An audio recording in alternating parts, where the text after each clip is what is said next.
lorsque le frère de Savannah est décédé, laissant derrière lui sa femme, Julie, et ses 3 enfants, elle a décidé de les aider en leur donnant de l'argent, en faisant du babysitting et en répondant à leurs autres besoins, négligeant ainsi son propre mari et ses enfants. Mais elle ne s'en est pas souciée jusqu'à ce qu'un soir, en rentrant chez elle, sa maison soit en ruine. Ne t'inquiète pas, Julie. Je serai là pour toi à chaque étape du chemin. Tu ne seras jamais seule, a promis Savannah à la veuve de son frère, Julie, lors des funérailles. C'était il y a 4 mois, et elle avait tenu sa promesse à fond. Elle avait consacré presque chaque seconde où elle n'était pas au travail à Julie et à ses enfants. Elle les gardait autant que possible et leur donnait de l'argent pour les rendre heureux. Pour une raison étrange, Savannah se sentait responsable de la mort de son frère avait été dévastatrice pour tout le monde, et elle ne voulait pas que sa famille souffre. Cependant, ses actions avaient plusieurs conséquences. Elle était souvent terriblement fatiguée, et son propre foyer en souffrait. Elle négligeait souvent son mari, Charles, et leurs 2 enfants. Le pire, c'est qu'il ne pouvait rien y faire. Une nuit, Charles l'attendait quand elle est arrivée à minuit après avoir passé des heures chez Julie. Qu'est-ce ce que tu fais, Savannah? Nos enfants ne t'ont pas vu depuis un moment. Tu rentres tard et tu pars tôt le matin. Cela fait des mois. Il faut que cela cesse, a-t-il grogné. Mais Charles, je ne peux pas arrêter. Ils ont besoin de moi. Ta famille a besoin de toi. C'est aussi ma famille. Mais tu manques à tes propres enfants. Tous les soirs, ils demandent à te voir. Qu'est-ce ce que je suis censé leur dire? A contesté Charles, passant ses mains dans ses cheveux. La sueur dégoulinait de son front tandis qu'il faisait les 100 pas dans le salon, essayant de faire comprendre à sa femme. Mais Savannah lui a fait un signe de tête. Je ne peux pas croire que tu essaies de me culpabiliser avec cela. Nos enfants vont bien. Ils ont leurs 2 parents présents. Mais les enfants de mon frère ont besoin de leur tante, et Julie est une épave. Non, elle ne laisse pas. Julie profite de toi, pleurniche Charles, les mains jointes dans un geste de supplication. Ça suffit, Charles. Je vais dormir. Savannah se dirige vers sa chambre, claque la porte et Charles s'installe sur le canapé, toujours frustré.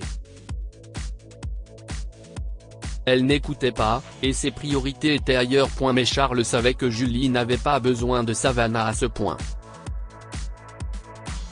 Le frère de Savannah avait une assurance vie, il n'avait donc pas besoin de son argent. De plus, Julie était souvent dehors à s'amuser pendant que Savannah gardait ses enfants. Peut-être que ses enfants aimaient avoir leur tante à proximité, mais maintenant, ses enfants souffraient, ce qui n'était pas juste. Malheureusement, il ne savait pas comment faire voir la vérité à sa femme, et cette nuit-là, il a dormi sur le canapé, ne voulant plus la voir ni avoir affaire à elle. Plusieurs jours ont passé depuis cette dispute avec Charles, et Savannah était toujours en colère contre lui. Pourquoi ne pouvait-il pas comprendre que ses neveux et nièces avaient besoin d'elle? Que Julie ne s'en sortait pas bien et qu'elle avait aussi besoin d'une pause. Elle pense à tout cela sur le chemin de sa maison à Pasadena, en Californie, qui n'est pas très éloignée de celle de Julie. La nuit est claire et calme alors qu'elle traverse la banlieue, et il est encore relativement tôt. Ses enfants lui manquent et elle espère qu'ils sont encore debout. Ils pourraient peut-être regarder un film tous ensemble, ce qui apaiserait son mari. Mais le silence de la nuit a été interrompu par le bruit des sirènes au loin. Soudain, elle a vu des lumières rouges et bleues se refléter dans ses fenêtres et s'est demandé ce qui se passait. Cependant, le bruit devenait plus fort au fur et à mesure qu'elle se rapprochait de sa maison, et alors qu'elle tournait un coin de rue, elle a vu un camion de pompiers et une ambulance dans sa rue. Un pompier tenait un grand tuyau et le pointait vers sa maison. Ses yeux s'écarquillent sous le choc, et les freins de sa voiture crissent alors qu'elle s'arrête rapidement et sort. « Madame, vous devez rester en arrière si est ma maison », a crié Savannah, la terreur dans les yeux alors qu'elle se précipitait vers sa maison. Elle a continué à avancer, mais la vision de sa maison en ruine complète l'a arrêtée dans son élan. Il y avait encore un soupçon de feu, et ils essayaient de l'éteindre. Mais le reste de sa belle maison n'était que poussière noire, et l'odeur âcre du feu et du bois fumé l'entourait. Savannah a appelé quelqu'un du coin, et elle s'est retournée pour voir son mari et leurs enfants debout sur le côté. Quelqu'un avait enroulé des couvertures autour d'eux, et Charles avait de la suie sur les joues.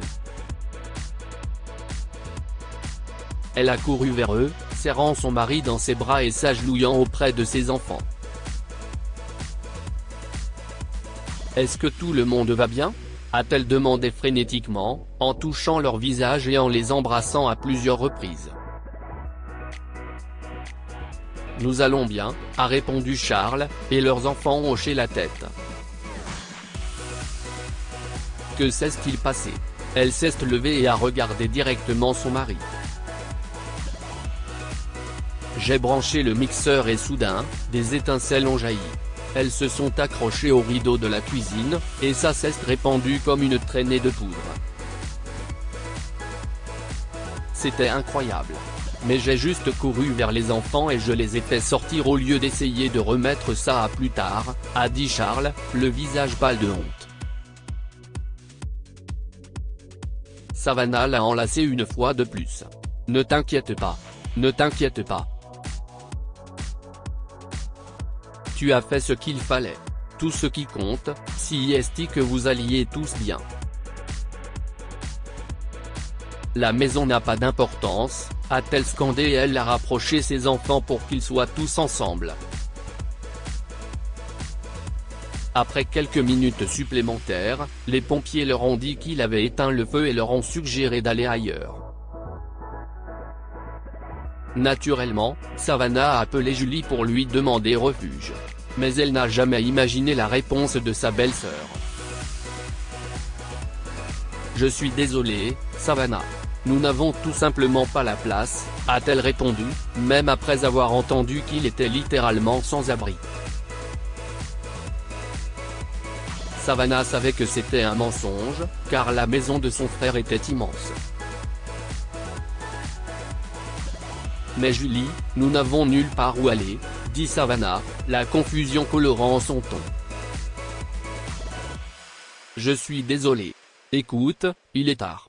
Je dois y aller, a précipité Julie et a raccroché. Savannah a retiré son téléphone et a regardé Charles, la mâchoire pendante. Alors, elle a dit non, hein ?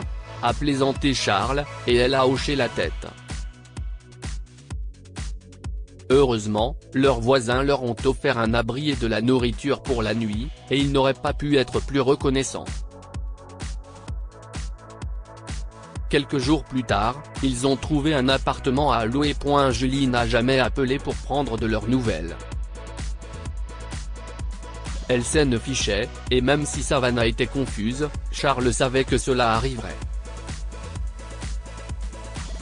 Après cet incident, Savannah a réalisé que tout le monde n'avait pas le même cœur que le sien et que tout le monde n'était pas prêt à donner autant qu'il recevait. Elle s'est jurée de faire passer sa propre famille avant celle des autres. Que pouvons-nous apprendre de cette histoire? Ne sacrifiez pas votre vie pour quelqu'un qui ne ferait pas de même. Savannah a tout donné à Julie et à sa famille. Mais quand elle en a eu besoin, Julie n'a pas voulu l'aider. Si est une dure leçon mais si est important de l'apprendre. Il y a beaucoup d'ingrats dans les familles. Apprenez à vous en méfier. Savannah n'a pas vu à quel point sa relation avec Julie était unilatérale jusqu'à ce qu'un terrible incendie la mette à l'épreuve. Partagez cette histoire avec vos amis. Elle pourrait égayer leur journée et les inspirer. Si vous avez aimé cette histoire, découvrez celle d'un millionnaire qui ignore que sa petite fille est sans abri jusqu'à ce qu'il la voie au milieu de la route. Cette histoire est inspirée de la vie quotidienne de nos lecteurs et rédigée par un écrivain professionnel. Toute ressemblance avec de véritables noms ou lieux est une pure coïncidence. Toutes les images sont utilisées uniquement à des fins d'illustration. Partagez votre histoire avec nous. Elle changera peut-être la vie de quelqu'un. Si vous souhaitez partager votre histoire, envoyez-nous un mail à info@amomama.com.